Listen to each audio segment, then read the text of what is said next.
প্রথম বংশাবলী থেকে পাঠ 28 ও 29 অধ্যায়।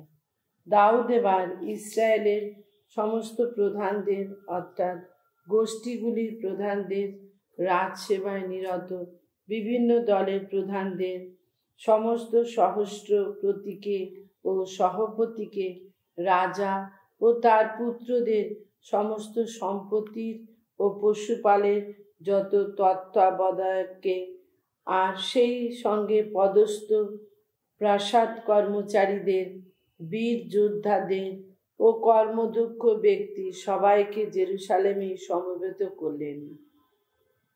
রাজা দাউদ এক সময় দাঁড়িয়ে উঠে বললেন, আমার ভাই মানুষেরা, আমার আপন জনেরা, শোনো তোমরা। এক সময় আমার তো খুব ইচ্ছা হয়েছিল যে আমি ভগবানের সন্ধি মঞ্জুষাটির জন্যে, আমার ঈশ্বরের সেই পাদপীঠের জন্যে স্থায়ী একটি গৃহ গেঁথে তুলব। তা গেঁথে তোলার জন্যে নানা ব্যবস্থাও করেছিলাম। কিন্তু ভগবান তখন আমাকে বললেন, তুমি তো একজন যোদ্ধা, তুমি তো মানুষের রক্ত ঝরিয়েছ, তাই তোমার পক্ষে আমার সম্মানে একটি মন্দির গেঁথে তোলা সম্ভব হবে না। এদিকে ইসরায়েলের ঈশ্বর ভগবান আমার পিতৃবংশের সবার মধ্য থেকে আমাকেই তো বেছে নিয়েছেন, যাতে আমি চিরকালের মতো ইসরায়েলের রাজা হয়ে উঠি। তিনি তো সবার নায়ক হিসাবে জুদাকেই বেছে নিয়েছিলেন। তারপর জুদা গোষ্ঠীর মধ্য থেকে তিনি তো আমারই পিতৃবংশকে বেছে নিয়েছিলেন। শেষে তিনি আমার পিতার পুত্রদের মধ্য থেকে আমাকেই মনোনীত করে সমগ্র ইসরায়েলের রাজপদে বসিয়েছেন, এবং আমার সমস্ত পুত্রদের মধ্য থেকে ভগবানের আশীর্বাদে আমি তো অনেক পুত্রেরই পিতা হয়েছি। তিনি আমার পুত্র সলোমনকে বেছে নিয়েছেন, যাতে ভগবানের এই রাজ্যের সিংহাসনে বসে সে ইসরায়েলের শাসক হয়ে উঠতে পারেন। আমাকে তিনি কথা বলেছেন, তোমার এই পুত্র সলোমনই আমার মন্দির ও আমার প্রাঙ্গণগুলি গেঁথে তুলবে, কেননা তাকেই আমি আমার পুত্র রূপে বেছে নিয়েছি, আর আমি তার পিতাই হব। সে এখন যেভাবে আমার যত আদেশ, যত নিয়ম নীতি পালন করে, সে যদি সেই মতো নিষ্ঠার সঙ্গে তা পালন করে চলে, তাহলে আমি তার রাজত্ব চিরপ্রতিষ্ঠিত রাখব। তাই তো এখন আমি ইসরায়েলের সকলের সামনে, ভগবানের এই ভক্ত সমাবেশেরই সামনে আমাদের ঈশ্বরকে সাক্ষী রেখে বলছি, তোমাদের ঈশ্বর ভগবানের সমস্ত আদেশ মেনে চলো তোমরা। সেগুলির গভীর অর্থ বুঝে নেবার চেষ্টা করো, যাতে তোমরা এই ভালো দেশটি নিজেদের অধিকারে রাখতে পারো, এবং তোমাদের পুত্রপুরুষেরা যেন তোমাদের কাছ থেকে তা নিজের চিরভূসম্পত্তি রূপে পেতেও পারেন। আর তুমি, আমার পুত্র সলোমন, তোমার পিতার ঈশ্বরকে তুমি এখন গভীরভাবে জানার চেষ্টা করো। তাকে একনিষ্ঠ অন্তরে একাগ্র চিত্তে সেবা করো, কেননা ভগবান সকলের মনোপ্রাণ নিরীক্ষণ করে থাকেন। মানুষের প্রতিটি চিন্তার আসল রূপটা তার তো জানাই আছে। তুমি যদি তাকে খুঁজে থাকো, তাহলে তিনি নিশ্চয় নিজের সন্ধান তোমাকে পেতে দেবেন। কিন্তু তুমি যদি তার কাছ থেকে দূরে সরে যাও, তাহলে তিনি কিন্তু তোমাকে চিরকালের মতোই পরিত্যাগ করবে। এখন এ কথা মনে রেখো, ভগবান নিজের পুণ্যালয় হিসাবে একটি মন্দির গেঁথে তোলার দায়িত্ব তোমাকেই দিয়েছেন। তাই অন্তরের শক্তি ধরো, কাজে নেমে পড়ো। দাউদ এবার মন্দিরের প্রবেশ গৃহটি, অন্যান্য নির্মিতি অর্থাৎ বিভিন্ন ভাণ্ডার, উপরতলার প্রকোষ্ঠগুলি, ভিতরের গৃহগুলি ও কৃপাসনটি রাখার গৃহটি, এই সব কিছুর একটি নকশা তার পুত্র সলোমনকে দিলেন। তাছাড়া ভগবানের মন্দির প্রাঙ্গণগুলির ব্যাপারে, মন্দিরের চারপাশের সব ঘরের ব্যাপারে, ঈশ্বরের মন্দিরে বিভিন্ন কোষাগারের ব্যাপারে এবং পবিত্র সব কিছুর বিভিন্ন ভাণ্ডারের ব্যাপারে তিনি যা কিছু ভেবে রেখেছিলেন তার নকশাও সলোমনকে দিলেন। তেমনি যাজকদের ও লেবীয়দের সেই দলবিবাদ হওয়ার ব্যাপারে, ভগবানের মন্দিরে সমস্ত কাজকর্মের ব্যাপারে এবং ভগবানের মন্দিরে পূজন কর্মের ব্যবহৃত সমস্ত জিনিসপত্রের ব্যাপারে, প্রয়োজনীয় সোনার ব্যাপারে, অর্থাৎ প্রতিটি পূজন কর্মে ব্যবহৃত জিনিসপত্রের কোনটির জন্যে কতটা সোনা লাগবে, আর তেমনি প্রতিটি পূজন কর্মে ব্যবহৃত সমস্ত রূপোর জিনিসপত্রের জন্য কতটা রূপো লাগবে, সেই ব্যাপারেও সোনার তৈরি বিভিন্ন প্রদীপ দান আর সেগুলি সোনার তৈরি প্রদীপগুলির ব্যাপারে, অর্থাৎ কোন প্রদীপ দান ও তার প্রদীপগুলি কত ওজন হওয়া চাই, আর তেমনি রূপোর বিভিন্ন প্রদীপ দানের ব্যাপারে প্রতিটি প্রদীপ দানের প্রয়োগ অনুসারে কোন প্রদীপ দান ও তার প্রদীপগুলির কত ওজন হওয়া চাই, নৈবেদ্যের রুটি রাখার প্রতিটি মেজের জন্য কতটা সোনা লাগবে, আর তেমনি রূপোর তৈরি মেজগুলির জন্য কতটা রূপো লাগবে, কাঁটালিগুলি, সিঞ্চন পাত্রগুলি ও খড়াগুলির জন্য কতটা নিখাত সোনা লাগবে, সোনা তৈরির প্রতিটি কোটরা কত ওজনের হওয়া চাই, আর তেমনি রূপোর তৈরি প্রতিটি কোটরা কত ওজনের হওয়া চাই, ধূনা বেদিটির জন্য কতটা পরিশোধিত সোনা লাগবে, আর সেই রথের মূর্তিটির গড়ন, অর্থাৎ সোনার তৈরি সেই যে ডানা মেলে দেওয়া খেরুব মূর্তি দুটি ভগবানের সন্ধি মঞ্জুষাটির আচ্ছাদনের কাজ করবে, সেই দুটির গড়ন কেমন হওয়া চাই, সেই সমস্ত কথাও দাউদ তখন বলে দিলেন।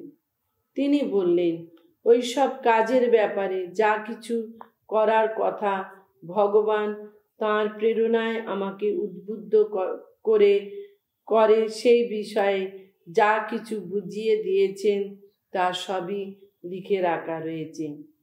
দাউদ এবার তার পুত্র সলোমনকে একথা বললেন, অন্তরের শক্তি ধরো, তুমি সাহস রাখো, এবার কাজে নেমে পড়ো, কোনো কিছুতেই বিচলিত হইও না, শঙ্কিত হইও না, কেননা ভগবান স্বয়ং ঈশ্বর যিনি, আমার ঈশ্বর যিনি, তিনি তোমার সঙ্গে সঙ্গেই আছেন।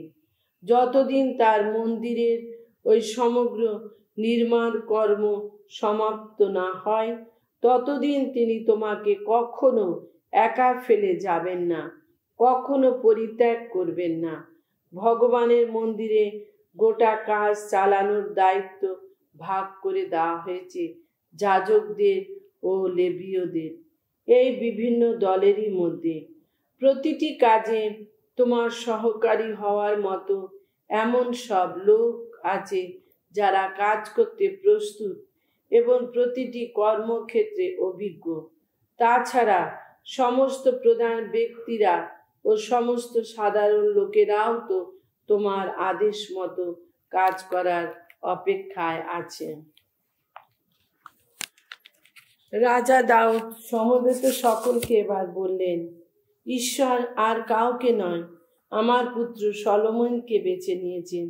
সে অবশ্য কম বয়সী, কম অভিজ্ঞ মানুষ, অথচ ওই যে কাজ তা তো বিরাট কাজ। প্রাসাদ তুল্য ওই নির্মিতি মানুষের নয়, স্বয়ং ভগবানেরই আবাস হওয়ার কথা। তাই আমি সাধ্যমতো আমার ঈশ্বরের মন্দিরের জন্য এই সব কিছু জমা করে রেখেছি। সোনার জিনিসপত্রের জন্যে প্রয়োজনীয় সোনা, রূপোর জিনিসপত্রের জন্য প্রয়োজনীয় রূপ, ব্রোঞ্জের জিনিসপত্রের জন্য প্রয়োজনীয় ব্রোঞ্জ, লোহার জিনিসপত্রের জন্য প্রয়োজনীয় লোহা, আর কাঠের জিনিসপত্রের জন্য প্রয়োজনীয় কাঠ।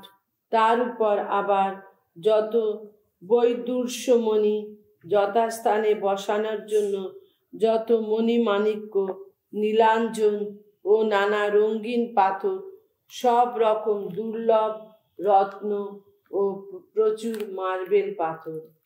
এমনকি আমার ঈশ্বরের মন্দিরের ব্যাপারে আমার আগ্রহ এত বেশি ছিল যে এই পবিত্র মন্দিরের জন্য ও যা কিছু জমা করে রেখেছি তা ছাড়াও আমার নিজের যা কিছু সোনা রূপো সঞ্চিত ছিল তা সবই আমি আমার ঈশ্বরের মন্দিরের জন্য নিবেদিত করেছি।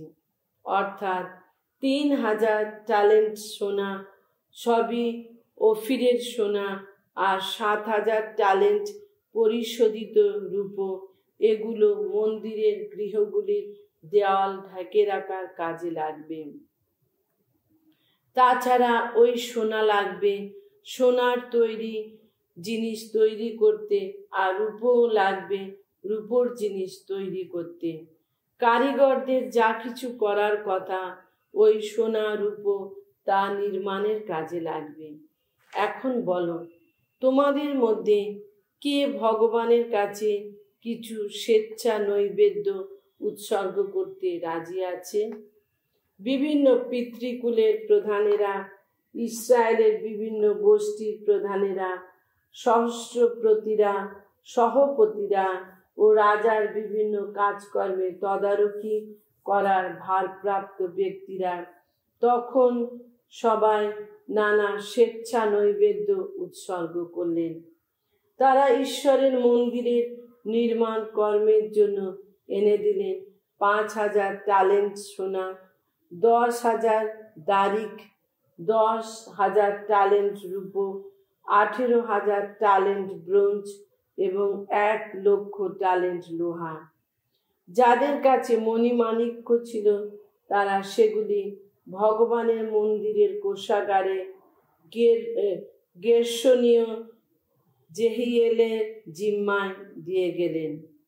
তাদের ওই সব স্বেচ্ছা নৈবেদ্যের কথা শুনে দেশের লোকেরা আনন্দিত হলো, কেননা তারা সম্পূর্ণ আন্তরিকভাবে ভগবানের কাছে ওই সব কিছু নিবেদন করেছিলেন।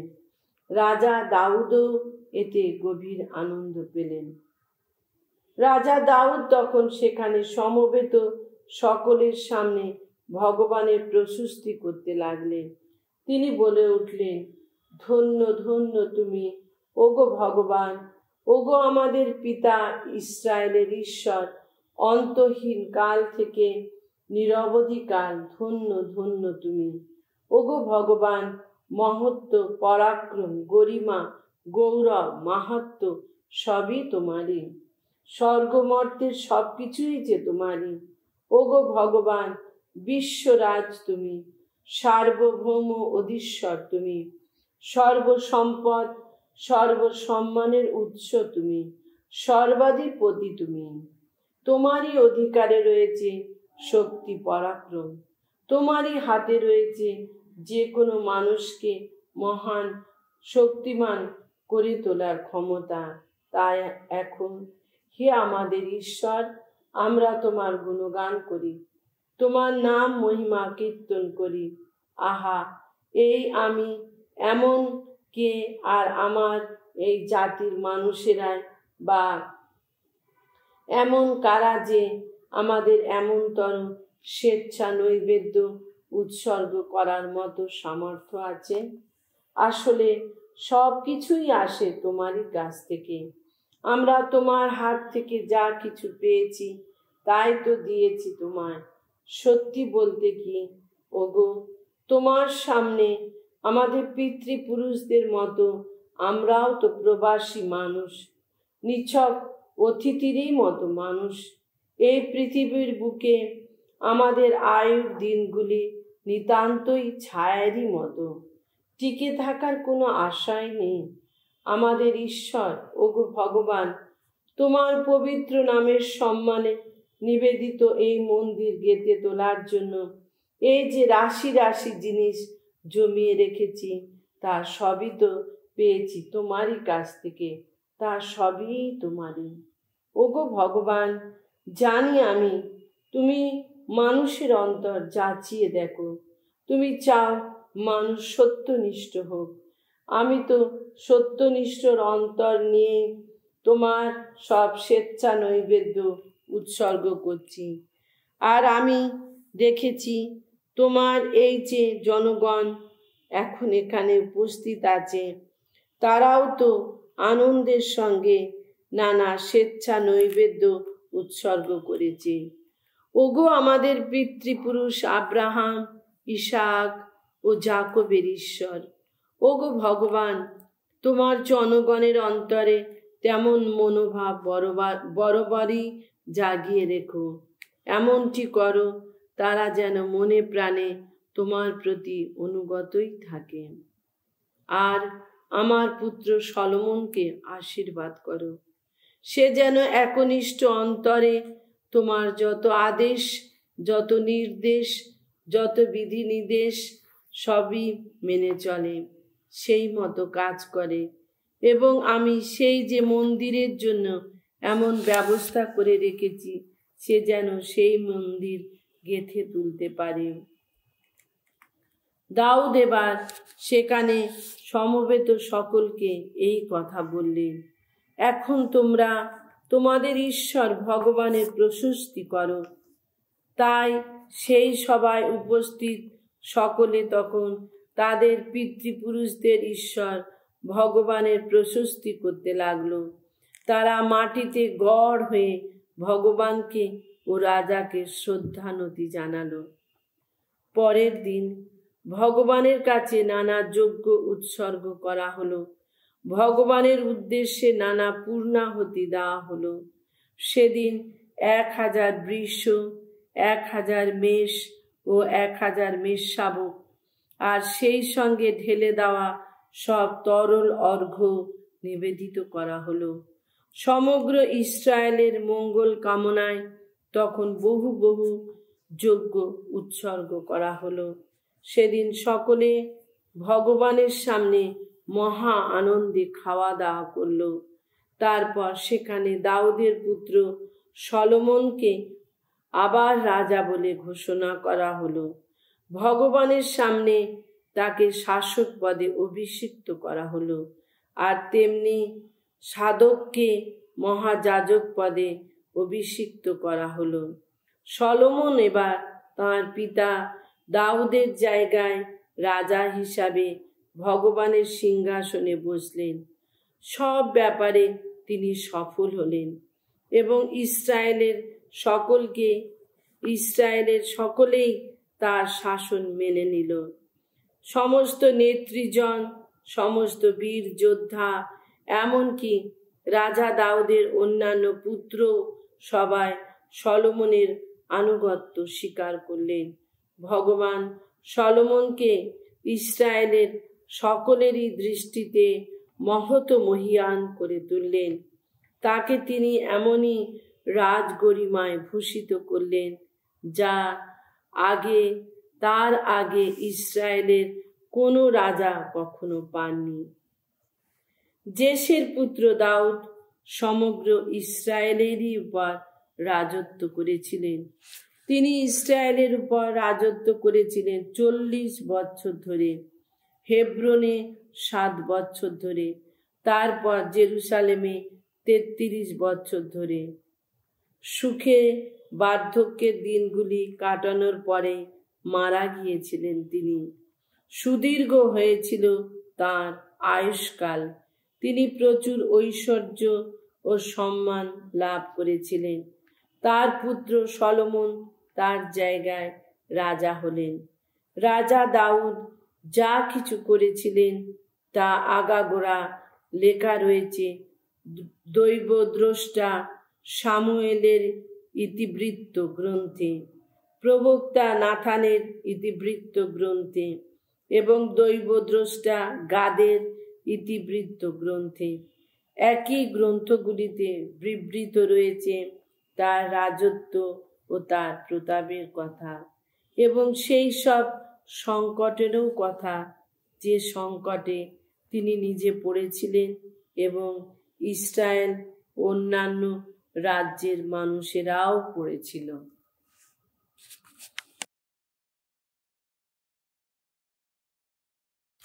প্রবচন গ্রন্থ থেকে পাঠ, 16 অধ্যায় 17 থেকে 33 পদ। সত্যনিষ্ঠ মানুষ তার যাত্রাপথে অন্যায় অনর্থে এগিয়ে চলে। যে সাবধানে চলাফেরা করে সেই তো বাঁচিয়ে রাখে নিজের জীবন। ধ্বংসের আগে আসে অহংকার, দম্ভ আসে স্খলনের আগে। অহংকারী মানুষের সঙ্গে লুণ্ঠিত সম্পদ ভাগ করে নেওয়াচ্ছে দিন দুঃখী মানুষের সঙ্গে নম্রভাবে জীবন যাপন সেই বরং শ্রেয়। যে মন দিয়ে ঐশ্ববাণী শোনে তার মঙ্গল হবে। ভগবানে আস্থা রাখে যে মানুষ ধন্য সে মানুষ। অন্তরে যে প্রজ্ঞা মানুষ সেই তো সুনাম পায় বুদ্ধিমান বলে। মধুর ভাষণ মানুষের বক্তব্যকে আরো মনোগ্রাহী করে। সদ্বুদ্ধি আছে যার সেই সদ্বুদ্ধি তার পক্ষে মুক্ত জীবনধারা যেন। কিন্তু যে নির্বোধ নিজের নির্বুদ্ধিতা তার শাস্তি হয়ে ওঠে। প্রাজ্ঞ মানুষের মন তার উক্তির মধ্যে আনে বিবেচনা, তার ওষ্ঠে জাগিয়ে তোলে আরো মনোগ্রাহী ভাষা। স্নিগ্ধ কথা যেন মৌচাকের মধু, তা প্রাণে আনে মধুরতা, দেহের সজীবতা। এমন পথ আছে আপাত দৃষ্টিতে যা সোজা ও সরল, শেষে কিন্তু তা হয়ে দাঁড়ায় মৃত্যুরই পথ। ক্ষুধা শ্রমিককে শ্রমশক্তি দেয়, মুখে কিছু দেওয়ার ইচ্ছা তাকে তো কাজেই প্রেরণা দেয়। নিজ মনা যে মানুষ সে তো তলে তলে অনর্থ বাধায়, তার ঠোঁট থেকে ঝরে পড়ে আগুনে দগ্ধ করা কথা। নষ্ট চরিত্র যে মানুষ সে জাগিয়ে তোলে কলহ বিবাদ। কুৎসা রটনাকারী মানুষ তো বন্ধুতে বন্ধুতে বিচ্ছেদ ঘটায়। হিংসাপন্থী মানুষ প্রতিবেশীকে বিভ্রান্তই করে, তাকে অসৎ পথেই নিয়ে যায়। মিটমিট করে যে তাকায় সে তো কোনো নষ্টামি করতে চাইছে। যে ঠোঁটে ঠোঁট চেপে রাখে সে তো এরই অনর্থ করে ফেলেছে। কারো শুভ্র কেশ যেন তার গৌরবের মুকুট, যা অর্জিত ধর্মনিষ্ঠ জীবনযাপনে। যে সহজে ক্রুদ্ধ হয় না সে বীর যোদ্ধার চেয়েও শ্রেষ্ঠ মানুষ। নিজের ওপর যার সঙ্গম আছে সে তো নগর বিজয়ী চেয়ে শ্রেষ্ঠ মানুষ। দান চালা হয় কোলের ওপর, কিন্তু ফলাফল সবই ভগবানের হাতে।